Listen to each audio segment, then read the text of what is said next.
कैसा हो जब आपके हस्बैंड और आपकी सास का बर्थडे सेम डे पर आता हो और आप साथ साथ सेलिब्रेट कर रहे हो। तो इन दोनों का बर्थडे साथ में आता है, तो मैंने सोचा इन दोनों को एक प्यारा सा सरप्राइज देने का। तो बस उसी पार्टी के लिए मैं रेडी हो रही थी। दोनों को कानो कान कोई खबर नहीं थी कि क्या होने वाला है, लेकिन मेरे हस्बैंड ने मुझे पहले ही बता दिया था कि कोई भी पार्टी होगी तो उसमें इंडियन ही पहना जाएगा। तो उसी हिसाब से मैं मेकअप कर रही थी। सबको इंडियन पहनने के लिए ही बोला गया था। वैसे तो लगन को बिल्कुल पार्टीज पसंद नहीं थी, इसीलिए मैंने चुपचाप से सारी चीजें प्लान की थी। लेकिन मुझे पार्टीज देना और जिसका बर्थडे है, जिससे मैं प्यार करती हूँ, उनको खुश रखना मुझे बहुत अच्छा लगता है। तो मैं बिल्कुल सज रही थी अपने इंडियन अवतार के लिए। काजल, लाइनर सब कुछ लगाया हुआ था। वैसे काजल लगाना तभी हो पाता है जब मैं सूट या साड़ी पहनूं, लेकिन मुझे सच बताऊं तो इंडियन पहनना ज्यादा अच्छा लगता है। तो यहाँ पर मैंने पर्पल कलर का सूट पहना था और खाना घर पर बन रहा था, जिसके लिए मैं बहुत ज्यादा एक्साइटेड थी।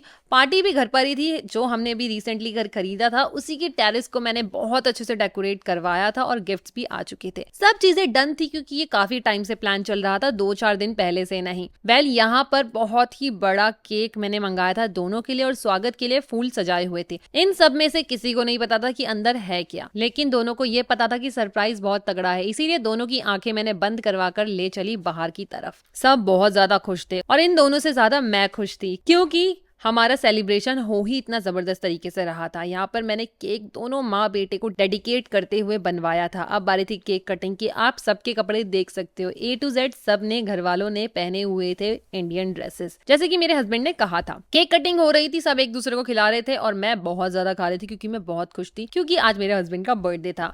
वेल, इससे भी ज्यादा मैं इसलिए खुश थी कि हमने बाहर से कोई खाना ऑर्डर नहीं करा था। जैसे कि आप सभी को पता है, मुझे सिर्फ घर का खाना खाना पसंद है, इसीलिए दही बल्ले हो या फिर हो कोई स्प्रिंग रोल, मैंने A to Z सारी चीजें घर पर ही बनवाई थी। सच में मजा आ रहा था इस पार्टी में, क्योंकि सारे घर के लोग थे और खाना भी घर का था। सबको मैं सर्व कर रही थी, सबको थालियां दे रही थी, क्योंकि हमें उसके बाद डांस भी करना था। सब खाना खा रहे थे, इतने में मैंने सोचा कि हम लोग पिक्चर्स क्लिक करा रहे, तो मैं अपने हस्बैंड और ननन को लेकर चली गई बाहर और हम सबने काफी सारी पिक्चर्स क्लिक कराई। उसके बाद पिक्चर्स क्लिक हो गई थी, अब बारी थी गिफ्ट्स ओपन करने की। तो हमने गिफ्ट्स भी ओपन करे साथ ही साथ। वेल, मैंने ठान लिया था दोनों को गिफ्ट दूंगी तो ऐसे दूंगी जो कि ये यूज कर सके, इसीलिए मैंने कोई महंगा ब्रांड नहीं दिया, कुछ नहीं दिया। मैंने बहुत ही खूबसूरत सी अपनी मदर इन लॉ को साड़ियां दी थी, क्योंकि उनको साड़ियां पहनना बहुत ज्यादा पसंद है। इसीलिए मैं जगह जगह से साड़ियां कलेक्ट करके लाई थी, उनके लिए खरीद कर लाई थी, ताकि उनको एक से एक साड़ियां मैं गिफ्ट करूं और उनको पसंद भी आए। और हुआ भी ऐसे, उनको सारी साड़ियां बहुत पसंद आई थी। उसके बाद बर्थडे है, सेलिब्रेशन है और गेम ना हो ऐसा हो नहीं सकता, तो हमने यहाँ पर कुछ प्यारे प्यारे गेम्स भी प्ले करे और फिर खाना खाने का टाइम आ गया था। तो यहाँ पर मेन कोर्स लग चुका था, मेन कोर्स हम लोग खा रहे थे, उतने में फिर डांस स्टार्ट हो गया था। तो पूरा सेलिब्रेशन कुछ इस तरीके का चला, खाया डांस किया, खाया डांस किया और बर्थडे केक कट किया। आपको कैसी लगी मेरी पूरी की पूरी मेहनत, मुझे कमेंट से जरूर बताना। मिलते हैं दूसरी वीडियो में बहुत जल्द, तब तक के लिए मेरे चैनल को सब्सक्राइब कर दो, वीडियो को लाइक कर दो और हाँ, वीडियो को शेयर करना बिल्कुल मत भूलना। Bye bye, love you all.